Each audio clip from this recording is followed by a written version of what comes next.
Muy buenas, vamos a empezar nuestra clase de hoy. Hoy la vamos a hacer en abierto para que todos puedan conocer una herramienta muy interesante que es una metodología de evaluación en los procesos oncológicos que podemos utilizar dentro de la medicina integrativa para entender cómo puede el paciente presentar un cuadro dentro de lo que es el terreno, ¿vale? El terreno que puede llevarnos a un proceso de este estilo, ¿vale? Voy a tener que tener mucho cuidado también en los términos que voy a utilizar en este vídeo, porque siempre que se utilizan ciertos términos nos bloquean los vídeos.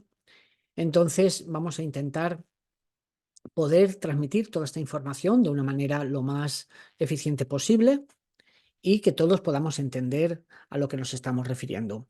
Entonces, en primer lugar, hoy vamos a hablar de un concepto muy importante dentro de la medicina oriental, que es el concepto del Zeiqi, ¿vale? Del Zenqi, perdón. Bueno, Zenqi y Weiqi, y también el Sheiki y el Fuqi. Todas estas palabras, ¿qué son? ¿Cómo las podemos entender dentro de lo que es la patología que estamos abordando? Y qué vamos a poder nosotros utilizar como un mecanismo de evaluación, no de diagnóstico, porque el diagnóstico de estas enfermedades tienen que hacerlos los facultativos a través de lo que ya vimos en clases anteriores. ¿Ok? Entonces, en la clase de hoy vamos a hablar de un tema muy interesante. Vamos primero a compartir, ¿vale? Compartir estos datos. No, esto no. Esto lo vamos a ver, pero lo vamos a ver luego. Vamos a compartir estos datos. Aquí estamos. Estos datos de aquí. Hoy a todos los alumnos les voy a entregar un manual completo, ¿vale? Un manual sobre la evaluación, ¿vale? Del terreno, ¿vale? Del paciente que presenta esta enfermedad a través de la gota de sangre. Hoy simplemente vamos a hacer la presentación y la clase de la semana que viene vamos a empezar a ver cuáles son los 4 signos que vamos a encontrar en la gota de sangre cuando hagamos nuestro análisis para la evaluación del terreno patológico de la enfermedad que estamos estudiando. Entonces, en primer lugar, tenemos que saber el término, ¿qué quiere decir el término Zenqi y el término Xieki? ¿Vale? El concepto tradicional, ¿no?, del Zenqi en medicina china, muchas veces lo vemos como difuso. Nos estaría hablando de la energía antipatógena, es decir, una energía que nosotros tenemos que nos defiende de lo patógeno, ¿ok? Dentro del Zenqi podríamos separarlo en Zenqi y en Weiqi. Aquí la terminología, aunque es bastante compleja, podríamos decir, para que ustedes me entiendan, que el Zenqi tendría que ver con el sistema inmunitario adquirido, mientras que el Weiqi tendría que ver más con el sistema inmunitario natural. Por lo tanto, nosotros tenemos que saber hoy que nuestro sistema inmunitario tiene vamos a decir, dos ejércitos, y cada ejército tiene determinados soldados. Un ejército es aquel que aprende, tiene memoria y me protege de infecciones porque aprende a identificar a los malos, que también ese ejército aprende a eliminar células de mi propio cuerpo que tengan algún problema. Entonces, ese tipo de ejército lo llamamos Zenqi.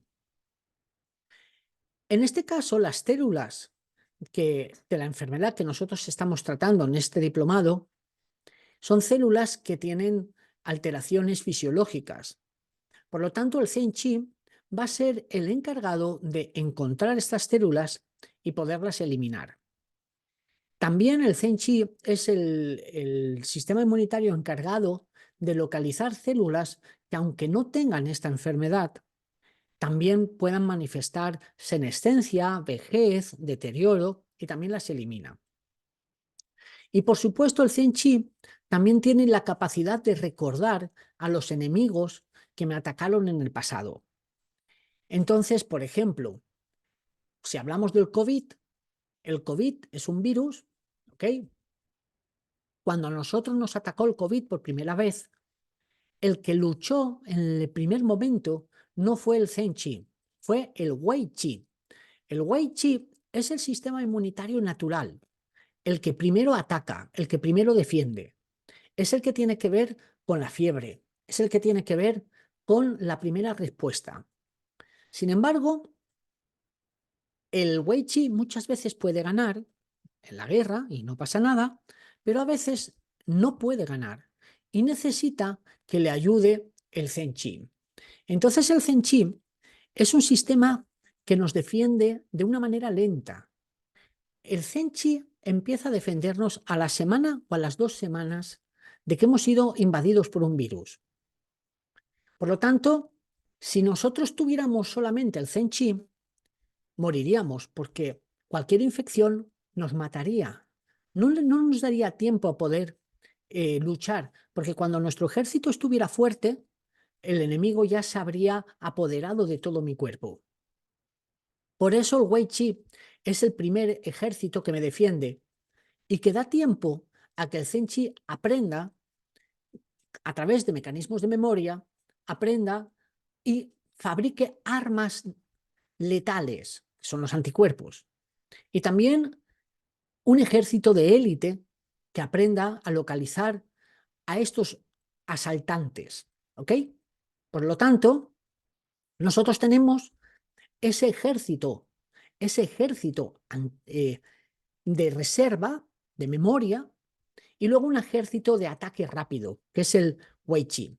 Bueno, en el caso de la enfermedad que nosotros estamos estudiando en este diplomado, son células de nuestro propio cuerpo que, por diferentes mecanismos que ya hemos explicado en clases anteriores, por factores químicos, físicos, víricos, también por acúmulo genético y también por revolución, ¿no?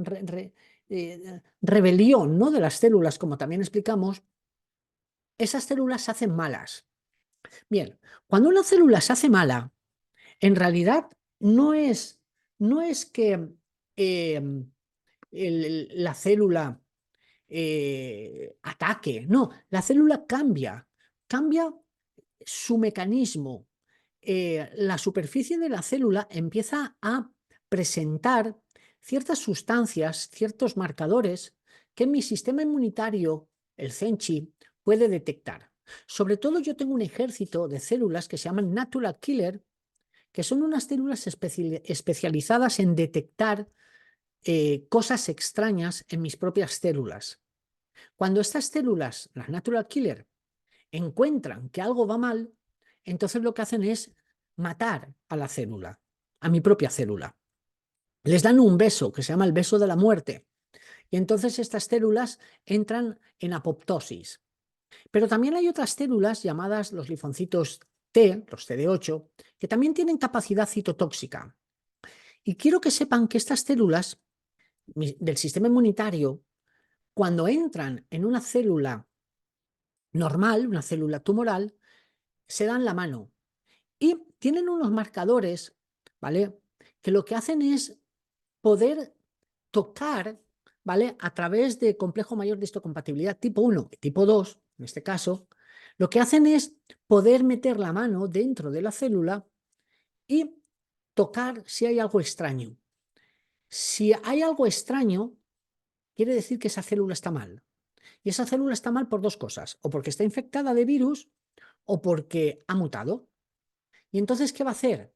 Se va a dar cuenta de que esa célula está mal y entonces le va a decir que por favor se suicide.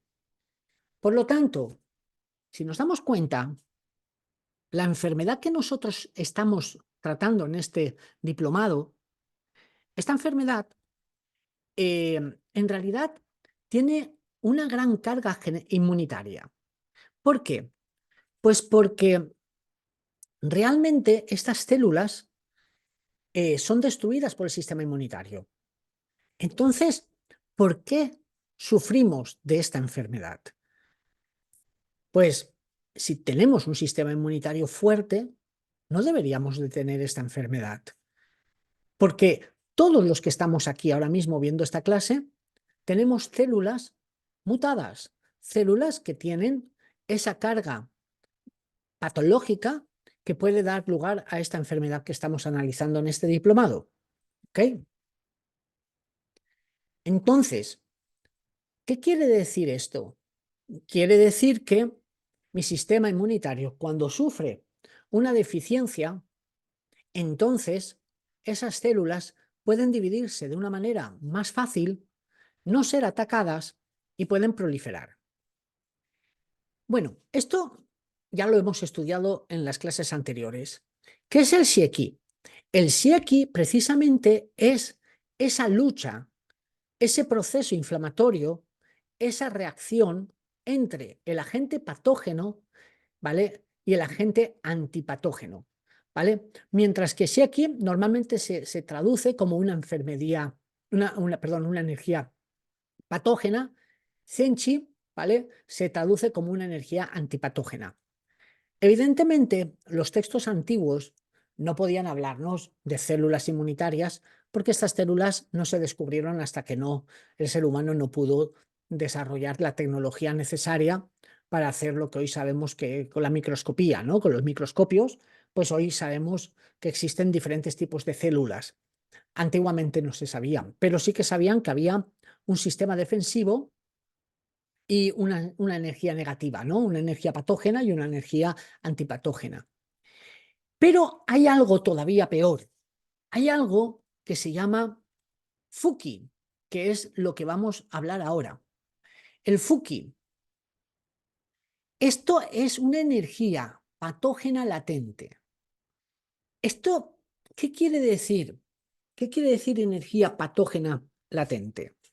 Bueno, pues tenemos que saber que si bien yo tengo una energía defensiva, que es el Zen Chi y el Wei Chi, también existe una energía patógena que es el Fuki. Y el Fuki es una energía patógena latente.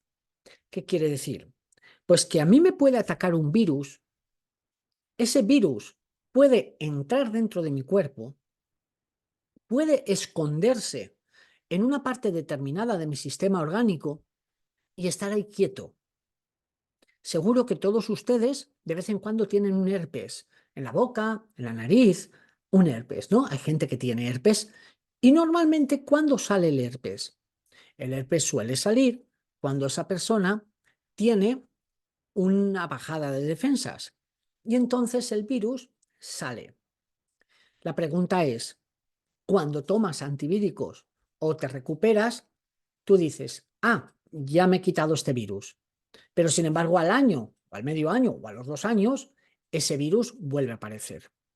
En realidad, ese virus no te lo has quitado, sino que ese virus ha aprendido a vivir en una zona de tu cuerpo muy compleja, tiene que ver con el sistema nervioso, donde mi sistema inmunitario no puede eliminar de alguna manera ese virus.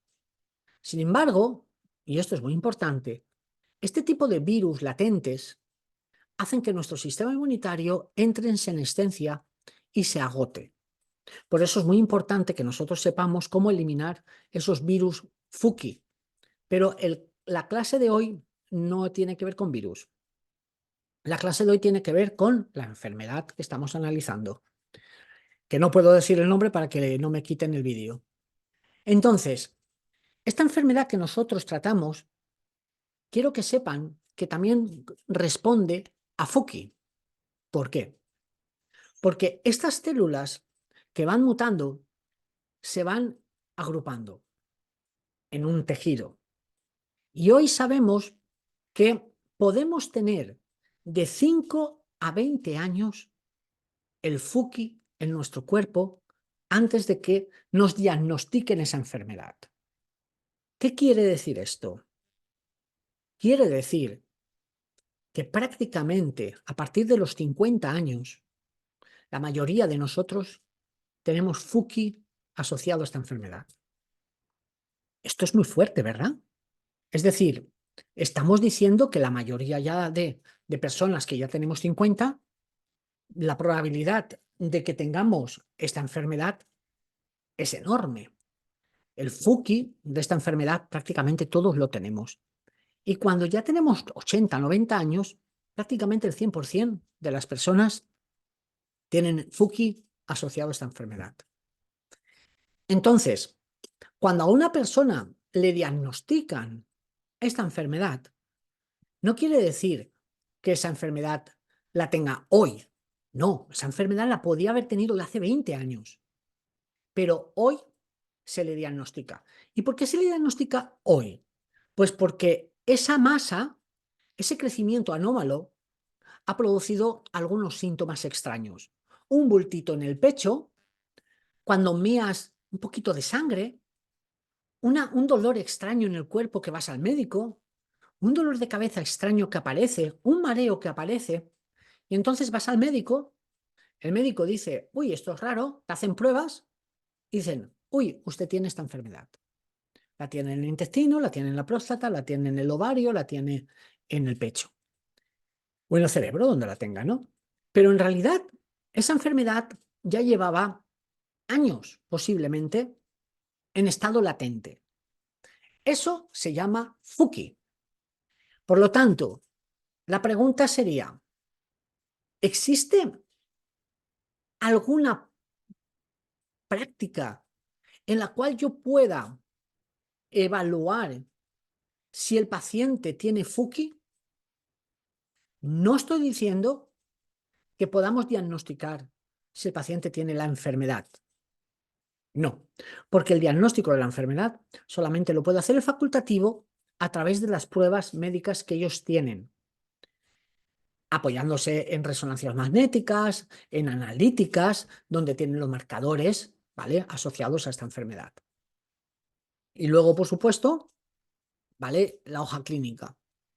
Nosotros, la pregunta es, ¿yo podría tener alguna prueba para saber si la persona que tengo delante está en ese periodo donde la enfermedad todavía no se ha manifestado, pero que sí que tiene ese crecimiento y ese Fuki?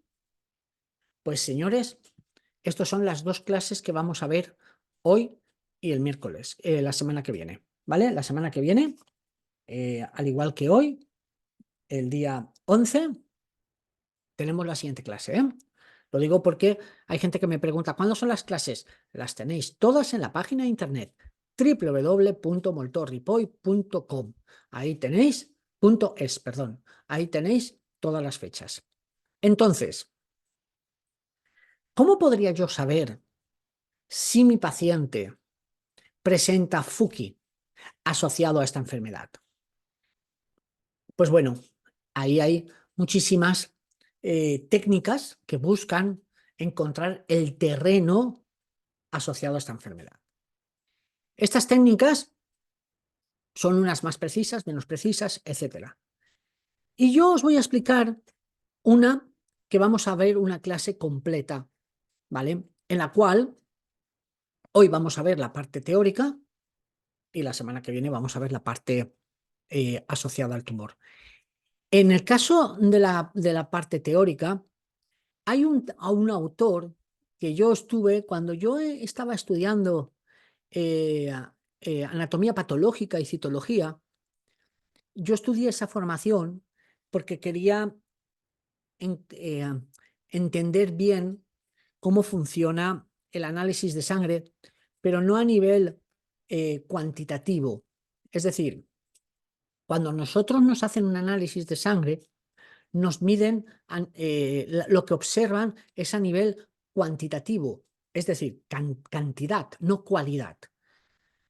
La medicina actual ya no estudia el análisis cualitativo, sino que estudia el análisis cuantitativo. Yo miro cuántos glóbulos rojos tienes en la sangre, cuánto colesterol tienes en la sangre, cuántos triglicéridos tienes en la sangre, pero yo no estoy mirando cómo es tu sangre, cómo son la forma de tus glóbulos rojos, cómo es la forma de cómo coagulas, por ejemplo. No, yo determino cantidades y a partir de ahí hago estadísticas. Y eso es lo que nos miden cuando vamos a que nos saquen sangre. Sin embargo, en los años 70, en los años 60, a mitad del siglo pasado, Boleyn era un médico que estaba estudiando, él era digestivo, ¿vale? Y veía muchos pacientes con cáncer de estómago y él quería saber si podía saber antes de que el paciente tuviera esta enfermedad, si podía intervenir, si había algún signo o algún síntoma que se pudiera estudiar.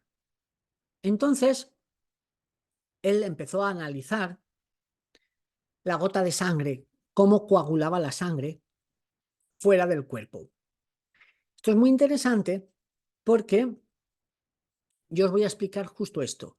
Boleyn, vosotros tenéis que saber que la coagulación de la sangre es un proceso fisiológico bastante complejo, donde entran dos factores intrínsecos y extrínsecos que tienen que ver con el corte, la hemorragia, la sangre, el contacto de la sangre, perdón, el contacto de la sangre no, el contacto de, vamos a decir, las plaquetas, la fibrina con el fibrinógeno, con los tejidos, se produce una cadena, ¿vale?, de coagulación.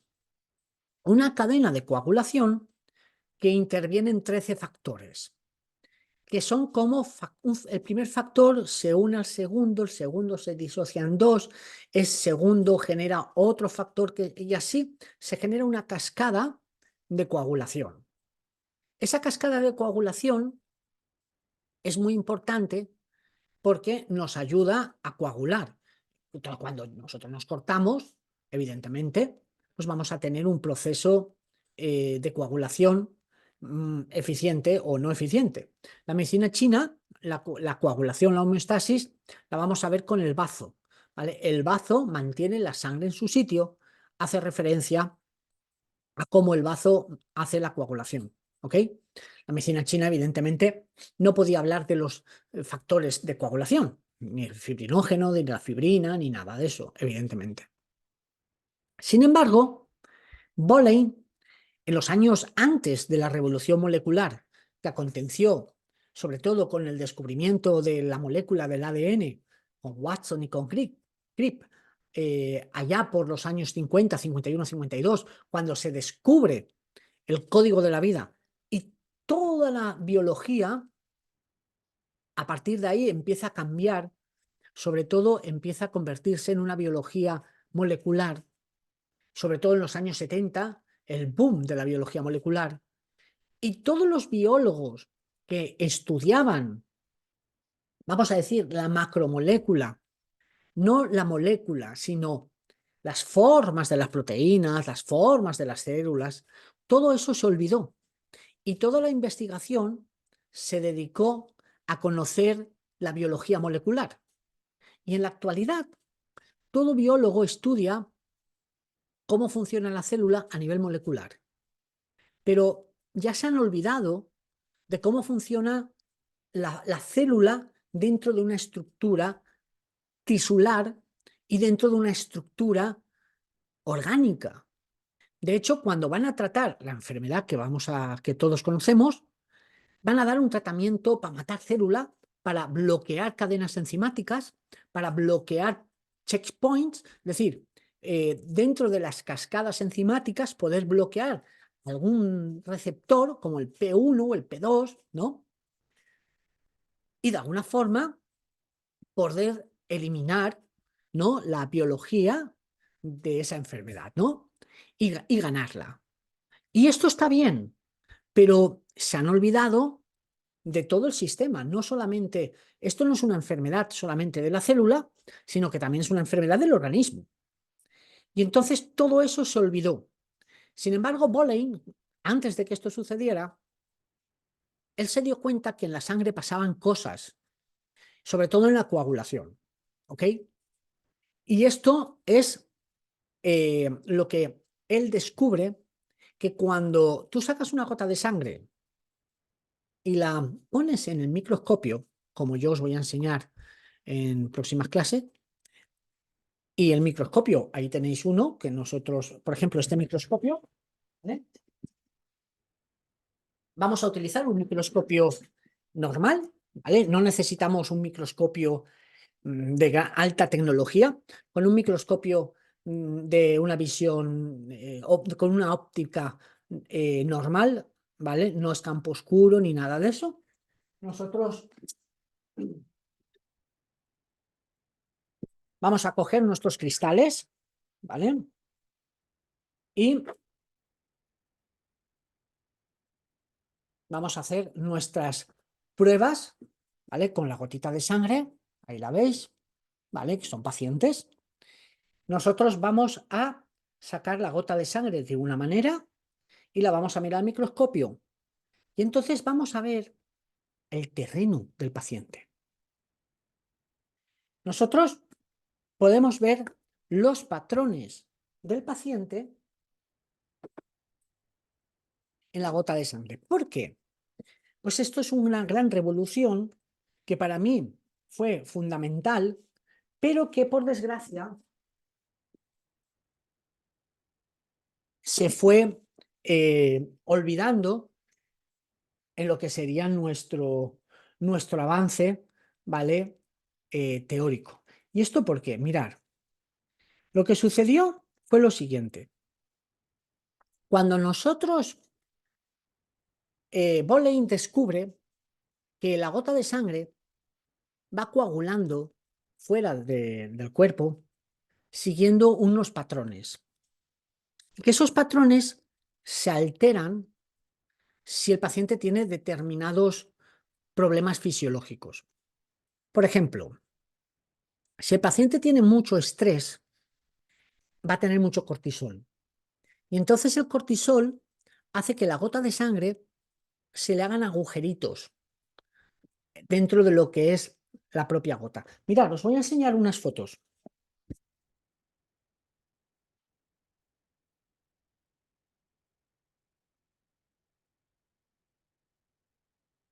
¿Veis? Aquí vamos a ver cosas que suceden en la sangre. Ahora no hace falta, no lo voy a explicar ahora, pero a ver si tengo aquí, vemos unos agujeritos muy pequeñitos. Estos agujeritos tienen que ver con el cortisol.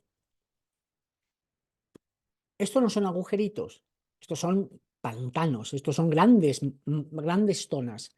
Entonces, los agujeritos hablan de cortisol.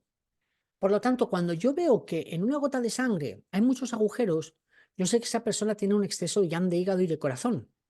Precisamente porque el exceso de yang, ¿vale? Es exceso de estrés, exceso de actividad, exceso de activación del eje hipotálamo, hipófisis suprarrenal.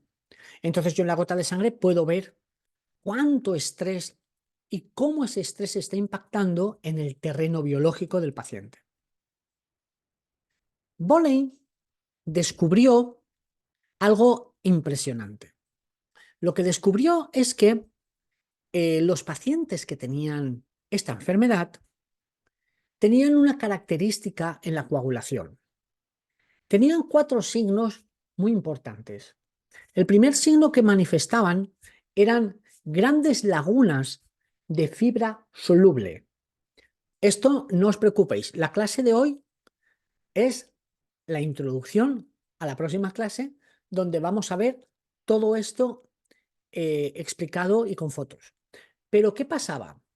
Habían grandes lagunas como estas. Estas grandes lagunas tienen que ver con el aumento de humedad interna de TAN. Esto, Boleyn no decía humedad interna, Boleyn decía acúmulos de fibrina soluble asociado, sobre todo, a radicales libres. Los radicales libres van a hacer que la sangre, cuando coagule, la fibrina soluble haga una especie de pantano, ¿vale? Una especie de lago rodeando a todo el radical libre o toda la humedad interna que el paciente presenta. Entonces, cuando yo digo que un paciente tiene humedad interna, estoy hablando sobre todo de acúmulo de metabolitos de radicales libres, de sustancias endógenas que pueden estar dando lugar, ¿vale?, a ese acúmulo de basura interna.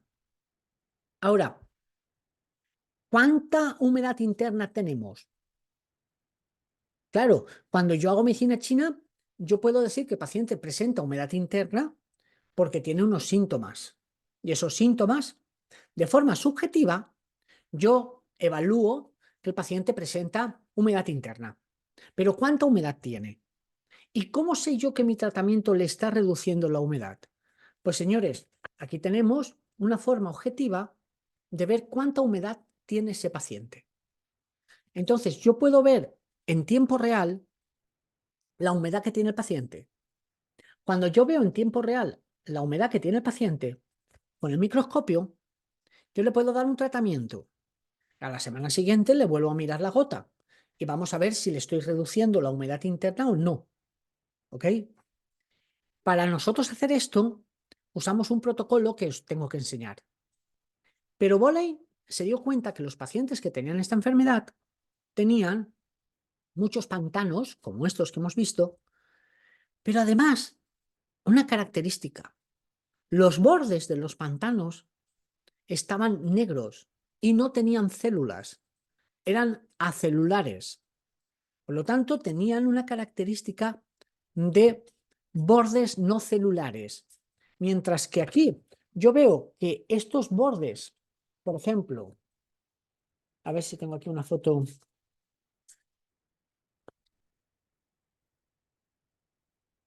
Mirad, aquí ampliado vemos los radicales libres, miradlos, increíble. O sea, podemos llegar a ver las partículas tóxicas que tiene el paciente dentro del cuerpo. Pero Boleyn se dio cuenta de que las personas que tenían esta enfermedad no tenían celularidad. ¿Esto qué es? Estos bordes están llenos de células. Aquí no, estos no. Pero los pacientes que tienen esta enfermedad, que este es uno, no tienen células ahí. Por lo tanto, cuando un borde tiene células, se está recuperando. Pero cuando no tiene células y está negro, quiere decir que hay una gran intoxicación. ¿Vale? Bien, ya tenemos dos signos. Bolen se dio cuenta que las personas que tenían esta enfermedad también presentaban espículas. Las espículas son unas proyecciones rectas que vamos a ver dentro de las lagunas. Por lo tanto, ya tenemos tres. Y luego se dio cuenta de que el color profundo de los bordes eran anaranjados. Por lo tanto, esos cuatro signos, Boleyn concluyó que las personas que tenían esos cuatro signos tenían la enfermedad. Estadísticamente, el 94% de las personas que tienen estos cuatro signos presentan la enfermedad. Esto es increíble. Yo cuando leí esto, y quiero que sepan que hay 4 papers publicados en PubMed, Medline, que esto no es pseudociencia, sino que es ciencia. Lo que pasa es que pasó algo muy negativo. Porque cuando yo conozco las teorías de Boleyn y de Blackford, digo, wow, ¿esto por qué no ha evolucionado? Claro, es que en ese momento cambió el paradigma. Estas teorías dejaron de estar a la vanguardia porque lo que se buscaban eran marcadores cualitativos, no cuantitativos. Hoy vas al médico, te sacan un PSH y si das positivo ya saben que por ahí hay un problema. No buscan si tienes, porque esto no es un diagnóstico de la enfermedad. Esto es una evaluación de tu terreno.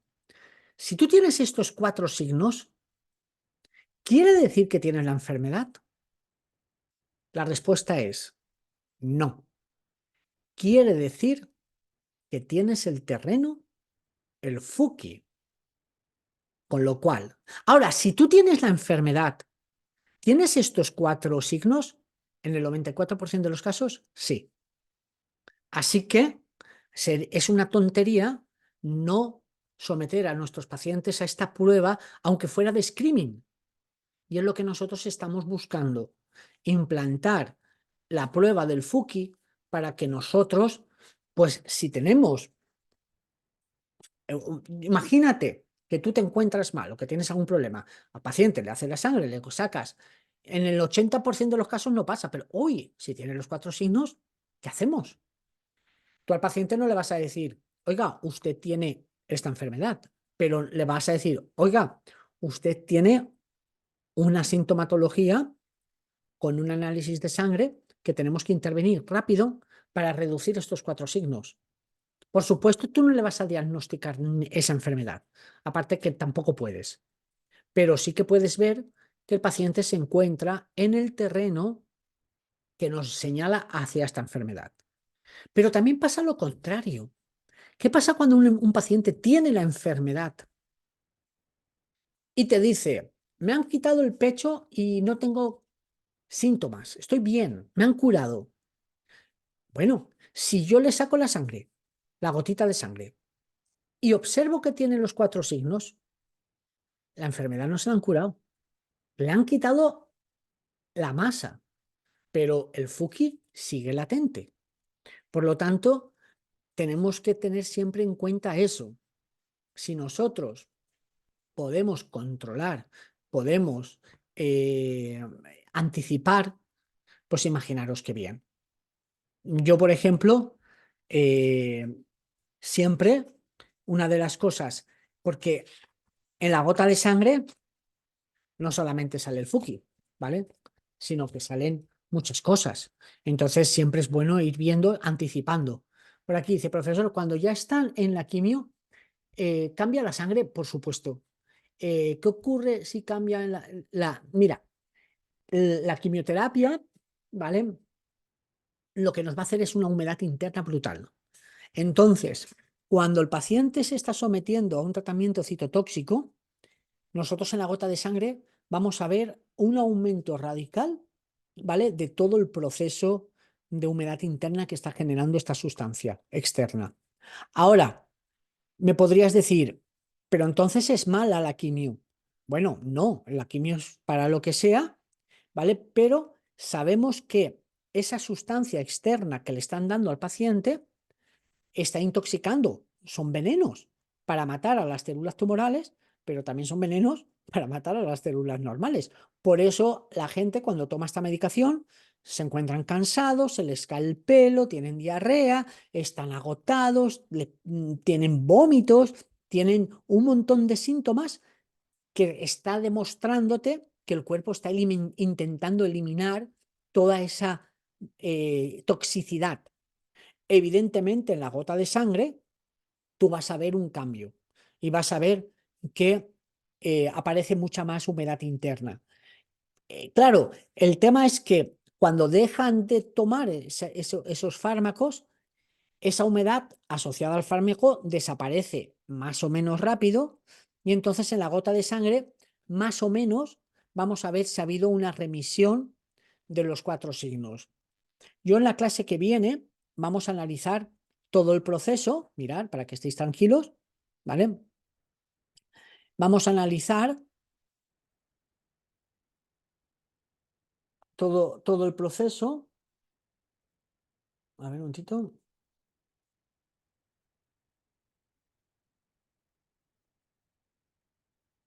Aquí vamos a ver, para que vayáis viendo los papers, ¿vale? Que están publicados, esto lo vamos a ver, las gotas de sangre, cómo se hacen, ¿vale? Todos los papers que hay.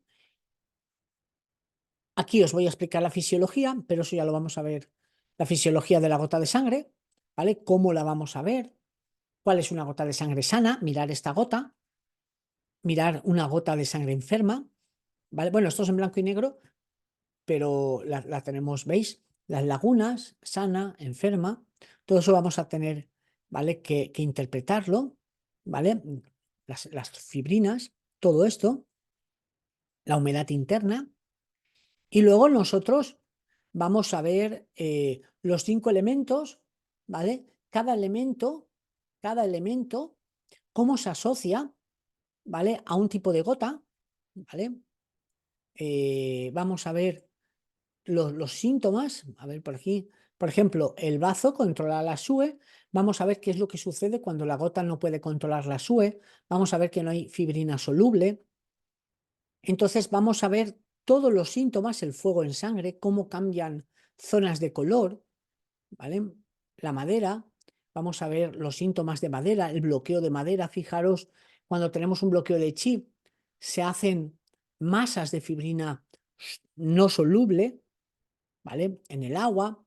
Entonces, todo esto, nosotros vamos a utilizar un microscopio que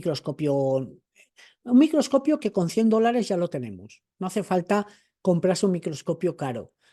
Hasta incluso con $70 hay gente que lo ha comprado en Amazon, ¿vale? Y con este microscopio, claro, luego hay mejores microscopios. Yo tengo este, que podemos verlo directamente en la computadora, ¿vale? Pero este también podemos verlo porque también venden cámaras para este. Yo también tengo este. Y sacamos la gota de sangre, vamos a ver cómo se extrae la gota, ¿vale?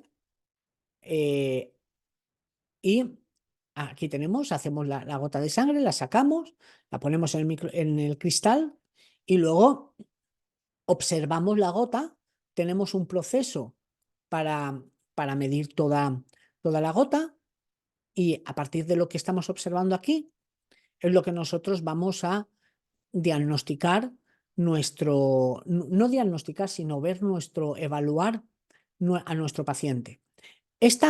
Yo os voy a enseñar no solamente para la enfermedad que estamos tratando en el diplomado, sino que vamos a aprender los patrones, es decir, cada patrón, qué gotita por ejemplo, cuando tenemos humedad interna, las masas, cuando tenemos deficiencia de Chi Sue, pues la sangre tiene un color más pálido y vamos a ver la palidez en la sangre. Cuando hay un éxtasis de sangre, la gota va a estar más roja. Cuando tenemos, por ejemplo, debilidad de pulmón, vamos a ver en la periferia de la gota desplazamientos de glóbulos rojos porque como que no se compactan, se pierden. Vamos a ver muchos síntomas que los vamos a ir asociando a cada patrón. Y luego, en el caso de la enfermedad que nosotros estamos tratando, vamos a ver los 4 signos. Entonces, eso va a ser la parte de análisis cualitativos, ¿vale? De la gota de sangre en la enfermedad que estamos tratando. Luego también vamos a ver la capiloscopia. La capiloscopia son los capilares que tenemos en el lecho ungueal. La capiloscopia, eso, también en el microscopio miramos los capilares. Ponemos el dedo, ponemos una gota de aceite y metemos el microscopio y vemos nuestros capilares. Cuando vemos nuestros capilares en capiloscopia, es muy interesante porque podemos ver la inflamación que tenemos dentro del cuerpo.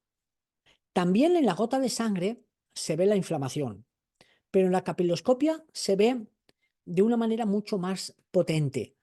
Y lo más interesante es que, como vosotros sabéis, en la enfermedad que estamos tratando, la inflamación es el factor epigenético más problemático que tenemos.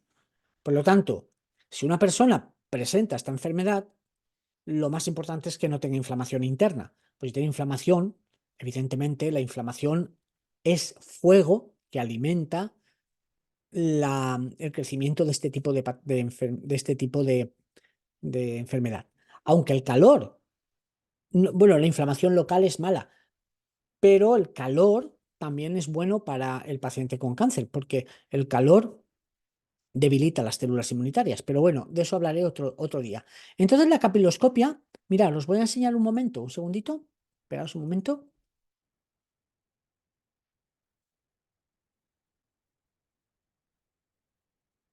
Aquí, vamos a poner esto un segundito. Bien, para que vosotros veáis, voy a compartir la pantalla, que es la capiloscopia. Bien, aquí estamos viendo, ¿vale? El lecho ungueal. Fijaros lo que tenéis en el dedito. Cuando miramos en el dedito con el microscopio, nosotros lo que vamos a ver precisamente es esto, ¿vale? Aquí tenemos un lecho ungueal bastante sano, capilares bien formados, más o menos en 1 centímetro tenemos 1, 2, 3, 4, 5, 6, 7, 8, perfecto. Y ¿Veis? Ahí tenéis un microscopio de capiloscopia, muy fácil, se pone, se mide, ¿vale? No hay que hacer nada. Ahí se ve directamente cómo tienen los capilares.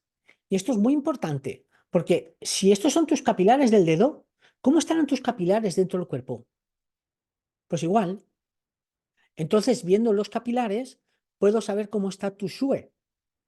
En este paciente vemos que hay un aumento de... Están con éxtasis, están muy gordos, muy hinchados. Eso nos está hablando de que hay un éxtasis. ¿Me explico? Aquí, fijaros, aquí no están tan gordos. ¿Me explico? Por lo tanto, es muy importante siempre entender toda esta funcionalidad. Hay aparatos de capiloscopia, hay aparatos muy buenos, pero bueno, nosotros también podemos optar, ¿vale? Por otros aparatos, ¿no? Mirar, ¿veis? Fijaros qué tortuosos están aquí, ¿vale? Fijaros aquí, estos están bien, fijaros, estos tienen hasta hemorragia, estos están totalmente tortuosos, que hay una inflamación enorme, aquí hay procesos de estancamiento. O sea, esto me está diciendo que este paciente tiene estancamiento de sí sube, de forma objetiva, lo estoy viendo, ¿ok? Este paciente tiene incluso microtraumatismos, ¿vale? Este paciente tiene un bloqueo, un estancamiento de SISUE. Todo eso en la patología que nosotros vamos a tratar, pues evidentemente el paciente no puede tener esto. Si el paciente tiene esto, pues sabemos que hay un gran estancamiento y un gran bloqueo. El paciente tiene que tener esto, ¿ok? Dependiendo de qué es lo que yo vaya viendo, pues podré llegar a conclusiones, ¿vale? No, esto no, esto es otra historia, ¿vale? Podré ver grandes estancamientos, ¿vale? Grandes bloqueos en el SISUE. Cuando un paciente tiene esta enfermedad, todo esto lo tiene. ¿Me explico? Entonces, pues claro, esto no lo puede tener. Tenemos que hacerle terapia para desbloquear el SI, desbloquear la SUE, que haga una buena alimentación, un tratamiento antiinflamatorio, un tratamiento que relaje toda la tensión. Entonces, claro, estas pruebas que son no invasivas son súper importantes para poder monitorear cómo está el paciente. Y eso es precisamente la próxima clase. Empezamos con toda la parte de la sangre con microscopía. Y luego veremos un poquito más los signos generales, los signos particulares. Y a partir de ahí, ya la evaluación a través de la anamnesis, pero con esto tenemos un dato objetivo, que es lo que buscamos. Así que nada, fantástico. Carla, solamente estás tú. ¿Hay alguna preguntita? Porque hoy todos los alumnos, supongo que os habéis enterado que la clase era hoy, porque yo a todo el mundo le voy diciendo que la clase está en internet. Así que ahora os voy a mandar a todos el libro para que empieces a estudiar, ¿vale, Carla? Te voy a mandar el libro con... Gracias. Sí, mira, el libro que vas a recibir ahora a ver, ¿es este? No, no es este. ¿Dónde está el libro? Ahora, aquí. El libro tiene, a ver, 200 páginas, ¿vale? Así que ahora tienes 200 páginas para que empieces a estudiártelo y la semana que viene empezaré yo a explicar todos los síndromes de la medicina china con el análisis cuantitativo de los patrones y luego terminaremos con la gran enfermedad, ¿vale? Y empezamos ya todos los miércoles, ¿vale? Todos los miércoles tenemos clase, ¿eh? A las 4 de la tarde, ¿vale?